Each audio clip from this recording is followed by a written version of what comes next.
Dan saat itu tetangga mulai bilang, kayaknya ada hantu deh. The body was wrapped in plastic and her face was completely unrecognizable.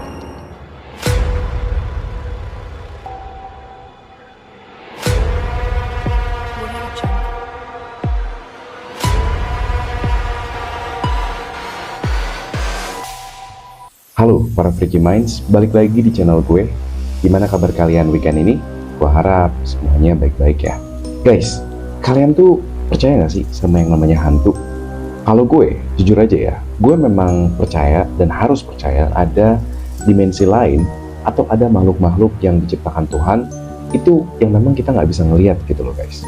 Tapi justru yang lebih menakutkan menurut gue adalah bukan hantu atau setan, tapi merupakan manusia yang masih hidup di dunia ini. Karena manusia itu bahkan bisa melakukan sesuatu yang jauh lebih mengerikan dari setan. Gimana menurut kalian? Nah, kalian pernah dengar cerita juga nggak guys? Tentang suatu kematian yang awalnya dianggap sebagai hal spiritual atau berhubungan dengan hantu, tapi ternyata malah lebih mengerikan. Karena apa? Karena ternyata itu merupakan kerjaan manusia. Welcome to Freaky Sunday. Tonight, we're diving into a true story from Japan.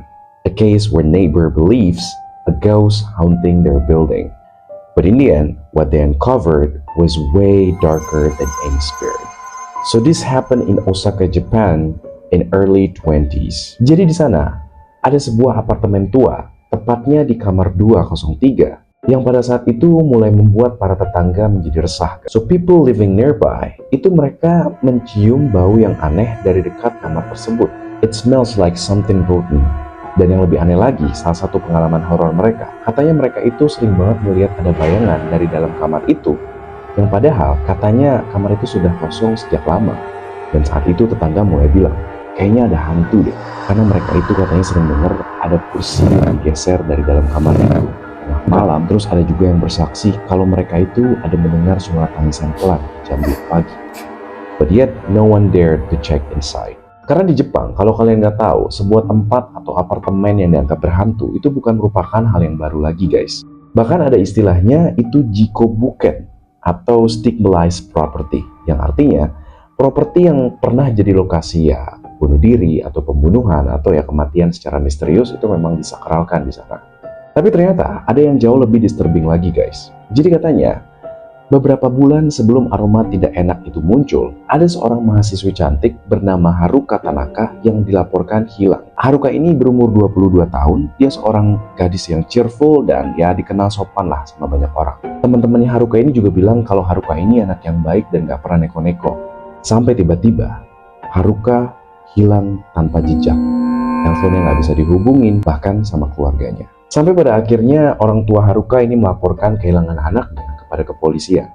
Dan hasilnya saat itu memang sempat nihil guys. Tapi sebuah titik temu akhirnya ditemukan oleh para pihak berwajib. Riwayat alamat terakhir yang dikunjungi Haruka adalah room 203 atau kamar 203. Dan di saat yang bersamaan, laporan dari para warga atau para neighbors yang tadi nyium bau nggak enak dari kamar 203 itu akhirnya mulai ditindaklanjut oleh kepolisian. Mereka memberanikan diri untuk membobol kamar itu, datangnya pakai masker dan ngedobrak pintunya gitu aja.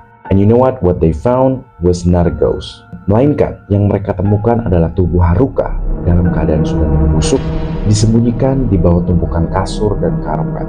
The body was wrapped in plastic and her face was completely unrecognizable.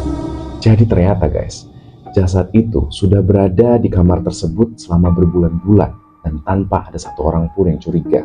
Dan bayangan yang sering dilihat sama tetangga di malam hari itu ternyata cuma tirai yang ketiup angin. Dan suara tangisan yang sering kali disaksikan atau didengar oleh para tetangga itu juga bisa jadi cuma suara pipa air atau itu cuma keparnoan mereka aja gitu. Jadi pertanyaannya sekarang adalah, dari kisah horor hantu nih, sekarang berubah menjadi kisah kriminal. Siapa yang membunuh Haruka? It turns out she wasn't living alone. Jadi ternyata she had a roommate guys. Seorang pria berusia 25 tahun bernama Kenta Mori yang tak lain merupakan mantan pacarnya yang katanya nggak bisa move on. Jadi ternyata mereka ini udah putus ya. Tetangga itu sempat bersaksi kalau beberapa kali melihat Haruka dan Kenta itu keluar masuk barengan gitu loh dari kamar mereka. Tapi setelah Haruka hilang atau nggak pernah kelihatan lagi, si Kenta ini juga jadinya ya hilang gitu aja gitu, tiba-tiba pindah gitu loh, tanpa ada alasan pasti. Setelah akhirnya diotopsi dan investigasi forensik menunjukkan Haruka itu dibunuh dengan dicekik because there were signs of a struggle. Jadi ada tanda perlawanan guys di tubuhnya Haruka. Ada bekas luka di tangan dan wajahnya, kayak dia sempat dipukul oleh benda tumpul sebelum dia Dan akhirnya si Kenta ini langsung jadi target dan tersangka utamanya. Dan finally setelah dicari berbulan-bulan, akhirnya ditemukan dan ditangkap di kota lain, hidup di internet cafe dan ngumpet tanpa punya identitas sama sekali. Mungkin dia ketakutan kali ya. Dan waktu diinterogasi, akhirnya Kenta ini ngaku kalau memang dia yang mengeksekusi Haruka. He said, "I didn't mean to kill her. I just don't want her to leave me alone."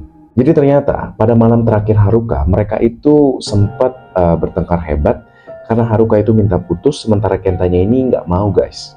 Nah, Kenta yang memang ternyata dia udah punya mental illness sejak awal, dia nggak terima atas keputusannya Haruka. Dan akhirnya dia memutuskan untuk mencekik Haruka sampai Haruka tewas tak bernyawa.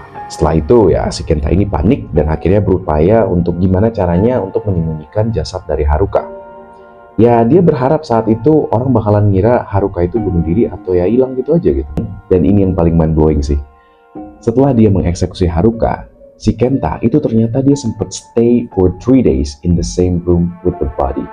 Kalian bisa bayangin gak sih betapa creepy dan baunya? Nah, sekarang jadi pertanyaan adalah, kenapa begitu stupidnya kasus ini tuh di awal sempat dikira kalau ini tuh merupakan kerjaan hantu gitu? Karena katanya guys, menurut para saksi, bau mayat yang membusuk pelan-pelan itu mirip banget kayak cerita horor di Jepang. Well, they call it Hon Ona, the woman who rots but never leaves. Dan semua tanda-tanda angker yang tetangganya rasain ternyata cuma efek dari trauma, sugesti, dan paranoid mereka aja. Itulah makanya gue bilang kalau kita tuh kebanyakan nonton film horor. Ya film horor gue tuh suka ya nonton film horor. Bahkan ya gue mutusin untuk bahas teori-teori konspirasi dan cerita-cerita misteri karena gue suka juga gitu. But it doesn't mean kita itu menelan semuanya mentah-mentah gitu sampai akhirnya kita implementasikan itu dalam kehidupan kita sehari-hari. Ya salah satunya ketakutan kita terhadap hantu ini gitu guys. And you know what, that's the scariest part. Ya kadang yang kita kira hantu sebenarnya cuma bekas dari kejahatan yang tertutupi gitu. Kan bahaya kan? So let me tell you, next time you hear a ghost story, you have to remember that maybe it's not a supernatural. Maybe it's something worse. Life taken, a secret buried, and a killer who almost got away. Freaky kan guys? So this has been Freaky Sunday kita kali ini. Sebuah kisah nyata yang bahkan lebih gelap dari fiksi atau cerita hantu biasa gitu loh. Oke, sampai di sini dulu guys. Thank you banget buat kalian yang udah nonton video ini. Balik lagi gue mau ngingetin kalian kalau kalian suka pembahasan-pembahasan kayak gini biar channel ini bisa makin berkembang dan kita bisa terus ketemu di segmen-segmen gue berikutnya. Jangan lupa di like, subscribe, dan nyalain lonceng notifikasi kalian. Dan kita bakalan ketemu lagi di minggu depan guys. I'll see you next week. Dan ingat, yang terlihat belum tentu nyata.